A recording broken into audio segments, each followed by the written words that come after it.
ये एक national emergency है। डेटोनेटर चार्ज हो गया। चलो कुछ साइंटिस्ट भर्ती कर। जब हम वो बटन दबाए तो दुनिया तबाह हो सकती है। इसके चांसेस लगभग 0 है। लगभग 0? तो ये बताओ इसका क्या जवाब दूं? 0 बोलते तो अच्छा होता। ये सच में हो रहा है? इस दिन को याद रखिएगा। आगे क्या हो?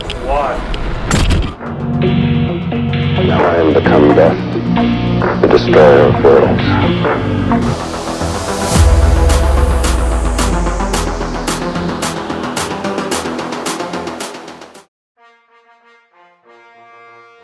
जो रॉबर्ट ओपेनहाइमर, एक ऐसा नाम जो हमेशा के लिए इतिहास में दर्ज हो गया, उन्हें दुनिया father of the atomic bomb मानती है।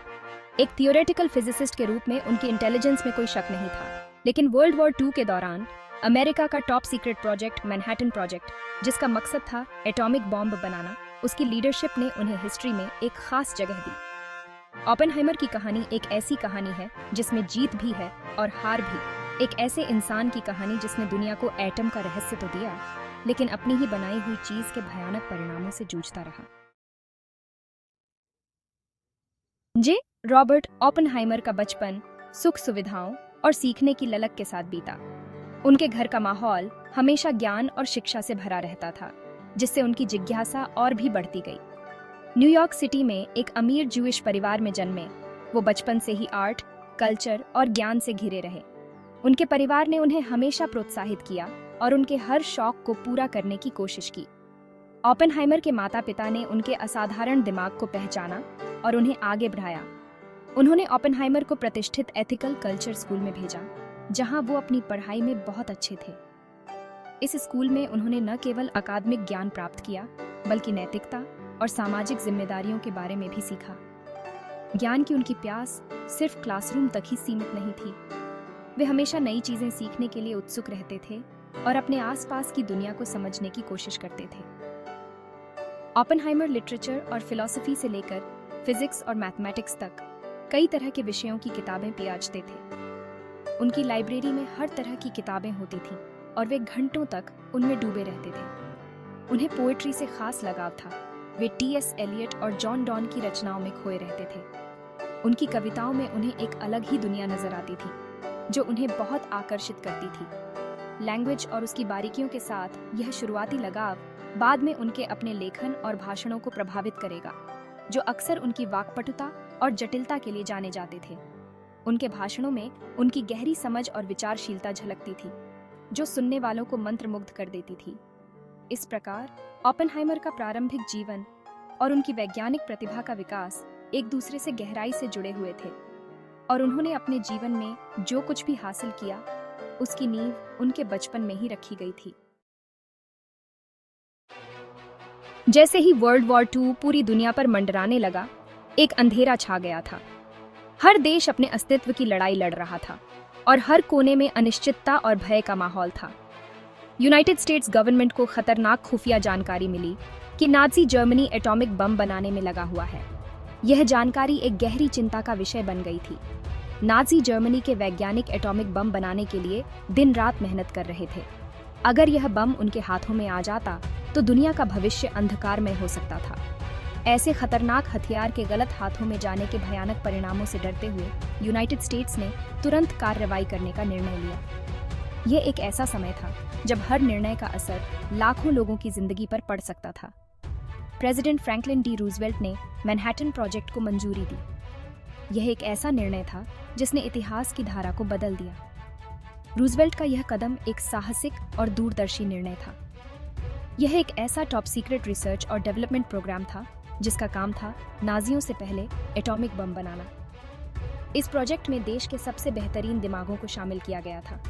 1942 में जे रॉबर्ट ओपेनहाइमर, जिन्हें पहले से ही देश के अग्रणी थ्योरेटिकल फिजिसिस्ट्स में से एक माना जाता था, को प्रोजेक्ट की वैज्ञानिक टीम का नेतृत्व करने के लिए चुना गया। ओपेनहाइमर की प्रतिभा और उनकी नेतृत्व क्षमता ने उन्हें इस भूमिका के लिए सबसे उपयुक्त बना दिया।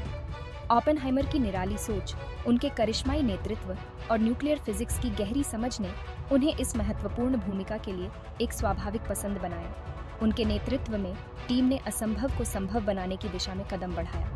ओपेनहाइमर के नेतृत्व में संयुक्त राज्य अमेरिका और यूरोप के शानदार वैज्ञानिकों, इंजीनियरों और तकनीशियनों की एक team loss Alamos, new Mexico में गुप्त शोध सुविधा पर आकर जुटी। यह एक ऐसा स्थान था जहां इतिहास रचा जा रहा था। एक अभूतपूर्व चुनौती के साथ और भारी दबाव और गोपनीयता के माहौल में काम करते हुए टीम ने अपने मिशन को पूरा करने के लिए दिन रात एक कर दिया।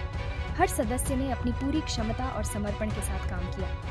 मैनहट्टन प्रोजेक्ट टीम ने एक ऐसे मिशन की शुरुआत की जो मानव इतिहास की दिशा बदल देगा। यह एक ऐसा प्रयास था जिसने विज्ञान और तकनीक की सीमाओं को नई ऊंचाइयों तक पहुंचाया। इस प्रोजेक्ट ने न केवल युद्ध का परिणाम बदला, बल्कि भविष्य की पीढ़ियों के लिए भी एक नई दिशा तय की। मैनहट्टन प्रोजेक्ट का बोझ जे रॉबर्ट ओपेनहाइमर के कंधों पर भारी था। यह बोझ केवल वैज्ञानिक और तकनीकी नहीं था, बल्कि नैतिक और भावनात्मक भी था। ओपेनहाइमर को यह अच्छी तरह से समझ में आ गया था कि वह और उनकी टीम एक ऐसी शक्ति को जागृत कर रहे हैं जो मानवता के लिए अभूतपूर्व थी। प्रोजेक्ट के वैज्ञानिक निदेशक होने के नाते उनके ऊपर न केवल इसकी तकनीकी सफलता की, बल्कि इतने विनाशकारी हथियार को बनाने के गंभीर नैतिक प्रभावों की भी जिम्मेदारी थी। ओपेनहाइमर को यह भी समझना था कि इस हथियार का उपयोग कैसे और कब किया जाएगा और इसके परिणाम क्या होंगे। ओपेनहाइमर इस बात से अच्छी तरह वाकिफ थे कि वह और उनकी टीम कितनी बड़ी ताकत को जागृत कर रहे हैं और वह अपने काम के संभावित परिणामों से जूझ रहे थे। वह जानते थे कि यह बम न केवल युद्ध को समाप्त कर सकता है, बल्कि यह मानवता के लिए एक नया युग भी ला सकता है, जिसमें विनाश की संभावना हमेशा बनी रहेगी। एक तरफ ओपेनहाइमर स्थिति की गंभीरता को समझते थे। वह जानते थे कि अगर यह बम गलत हाथों में चला गया तो इसके परिणाम विनाशकारी हो सकते हैं। दुनिया युद्ध में थी और नाजी जर्मनी से खतरा बहुत वास्तविक था। ओपेनहाइमर और उनकी टीम के लिए यह महत्वपूर्ण था कि वे इस बम को पहले विकसित करें ताकि इसे दुश्मनों के हाथों में जाने से रोका जा सके। उनका मानना था कि एटॉमिक बम को पहले विकसित करना जरूरी है ताकि इसे गलत हाथों में जाने से रोका जा सके और संभावित रूप से संयुक्त राज्य अमेरिका और उसके सहयोगियों के खिलाफ इस्तेमाल किया जा सके।